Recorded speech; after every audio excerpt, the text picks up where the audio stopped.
Howdy folks, it is an amazing day out here on the trail. I started this morning at 49 degrees. It's certainly not a balmy summer day. It is starting to warm up, the cloud cover is starting to lighten up, and I think we're going to get a little bit of sun today, so that's a good thing. We are out in the White River Forest. This is a beautiful area just outside of Mount Rainier National Forest. It's an area I haven't been into in several weeks, and it's amazing how quickly it can change.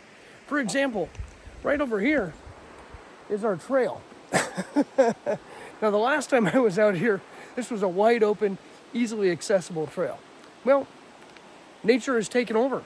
So I'm going to figure out how to bushwhack through that trail and get back to where we're going to go do our lunch. Oh, that is wet.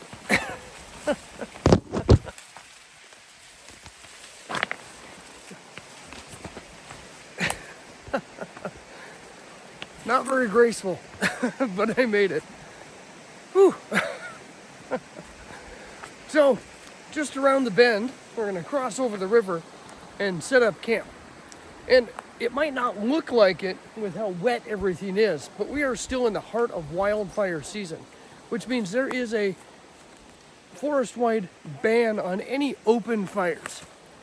My original plan was to use the firebox and cook up lunch, but since they haven't lifted the ban yet, we're going to see if we can get the BRS to cook up a good steak or not.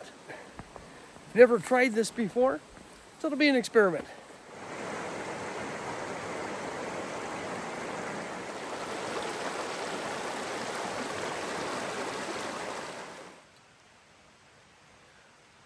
All right, so I know ribeye is not exactly your traditional backpacking meal, but I just couldn't help myself. This is going to be one of the last few summertime outings we have before the temperatures dramatically change and the rain becomes more of a consistency. And here in the Pacific Northwest, you don't let that slow you down, but it certainly does change your cooking style. So there is a burn ban in full effect still, which means we can't use an open fire, which is the way I like to cook my meat. So we're going to do a little experiment, and we're going to see if our little BRS 3000 has enough power to cook up a good ribeye and grilled veggies. So first off, we're going to get the potatoes and the onions and carrots started. I'm going to bring them up to a boil to kind of soften them before I cook them, just to speed the process up. Then we'll season up our steak and get a good char on it and kick back and enjoy an amazing afternoon in the backcountry.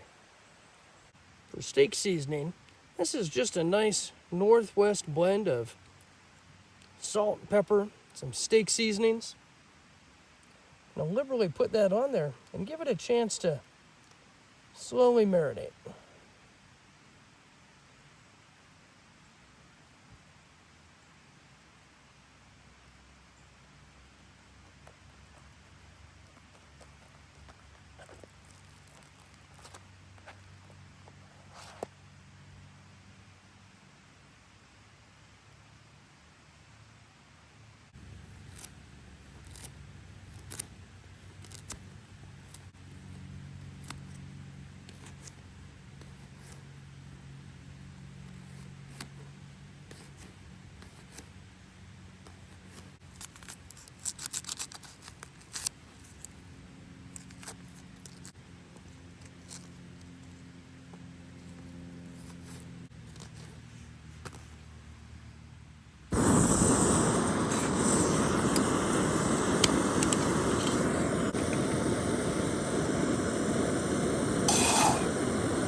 Right, so our veggies are up to a boil. We don't want to boil them completely. All we're trying to do is parboil them to soften them up and make it easier to grill faster. I'm going to pull these off of the heat, let them just sit there and continue to slowly cook in that hot water. Then, the fun part, we're going to get going on that steak. So, in order to get a good season on that steak, we're actually going to use some whipped butter. We're going to char those onions first of all. By caramelizing down the onions, just add a much richer flavor. Then we'll throw the steak in there.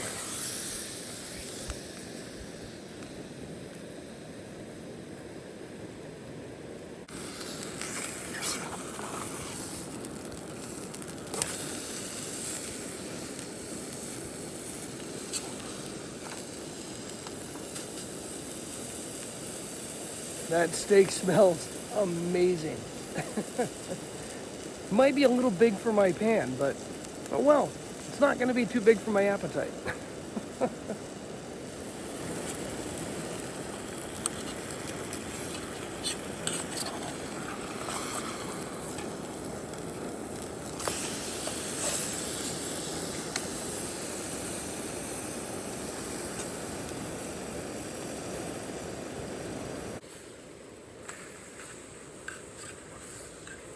Alright, I'm going to pull the steak off, toss the veggies back in there, and let them cook up with some of that same seasoning. And we'll combine everything.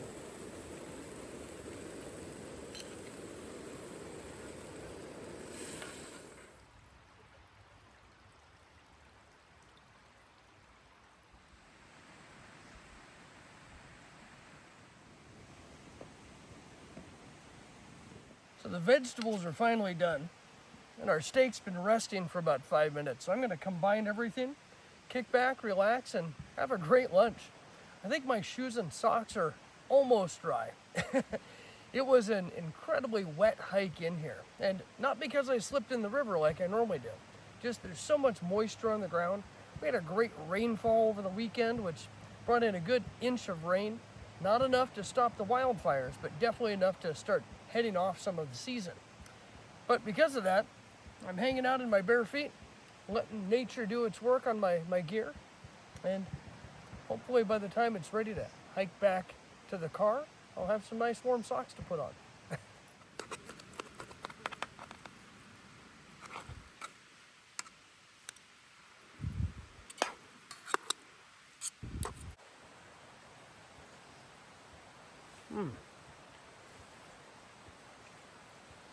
I don't want to brag. That is delicious. That is good.